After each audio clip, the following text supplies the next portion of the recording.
Welcome back, friends. This is the Allgoods, Vietnam through the eyes of love.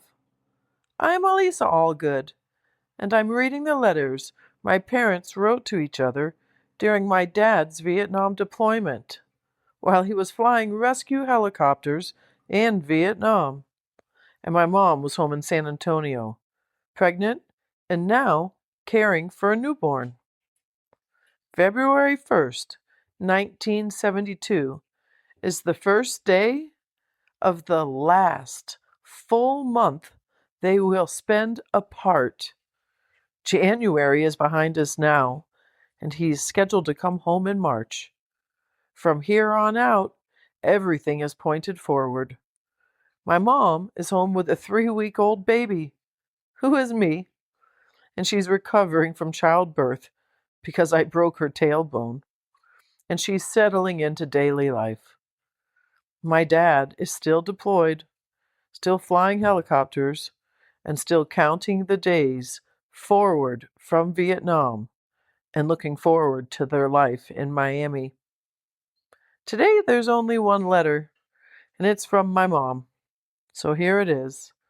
February 1st, 1972, a Monday, from Sarah to Dick. My precious darling, your wife loves you. Boy, I'm so damn horny. I'll be very happy to see both my dicks come the 23rd of March.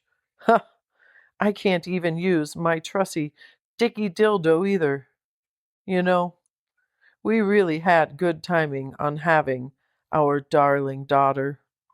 We didn't even have to worry about doing without before the baby and the 6 dry weeks that follow. Huh, when you get home, I should be really ready. Physically, and for sure mentally. I want us to make slow, sweet, gentle, long-lasting love first. Then the next session, long, hard, and yes, still loving. I've got to quit talking about sex. My panties are wet now. I love you so much. Sissy and I had another good day. She liked her bath a little better today. Not a lot, just a little. When she gets a little older, maybe she'll understand what's going on and then like it. We had strained bananas today. I laughed. She should really like them, remembering how many I ate, especially when I was first pregnant.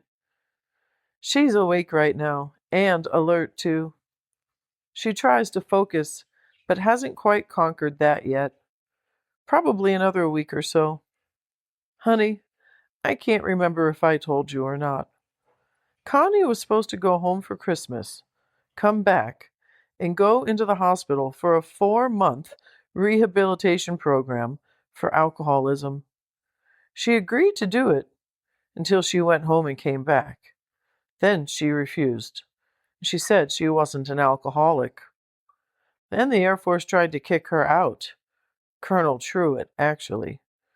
Connie told her to just try, and she'd hit her with the damnedest lawsuit Colonel Edwards had ever had in his head.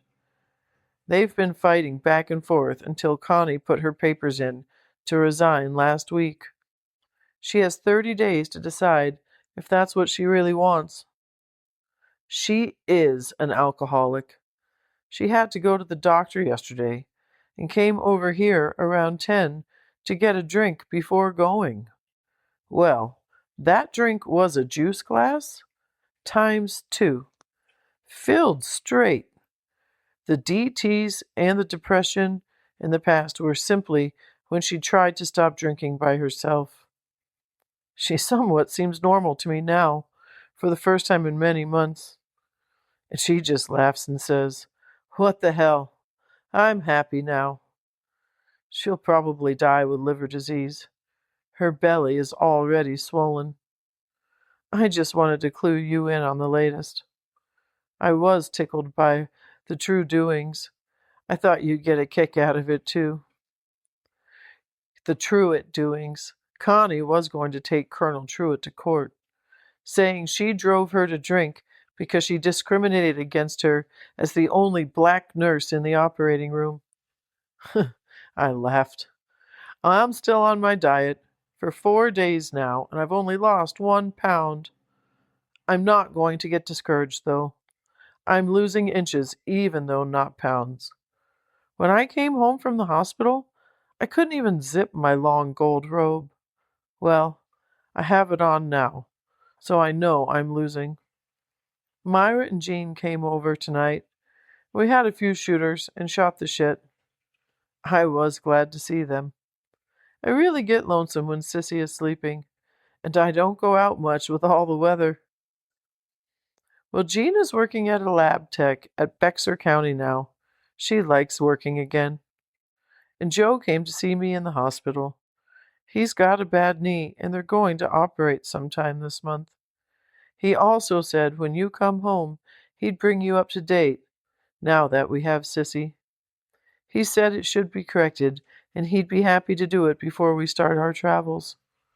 He's so nice. I would have never even thought of the will. I know you would have, I'm sure. Do we have to get insurance and cover her too? There are so many questions I have. Sometimes I think of them during the day, and then I forget to ask when I write. We can take care of everything when Daddy gets home. Well, I've rambled on tonight. I wrote the folks last night to stay on the good side. I'm sending Rap's letter today. I forgot and sealed last night's letter before I put it in. I love you so very much, with all of my heart and soul, forever and always. Sarah and Sissy. Well, February begins here, friends. It's the last full month of waiting. She's a mother at home. He's a father still deployed. And I'm a little baby, growing, day by day. I'll keep sharing these letters as thoughtfully and as steadily as I can. Thank you for listening, for walking this journey with me, for listening to the end if you still are. And if you would like to support this project, you can find the link in the show notes at buymeacoffee.com/the Allgoods Love. And if you haven't already, please follow or subscribe wherever you're listening. This is The Allgoods, Vietnam through the eyes of love. And I'm Sissy Elisa Cecilia Allgood.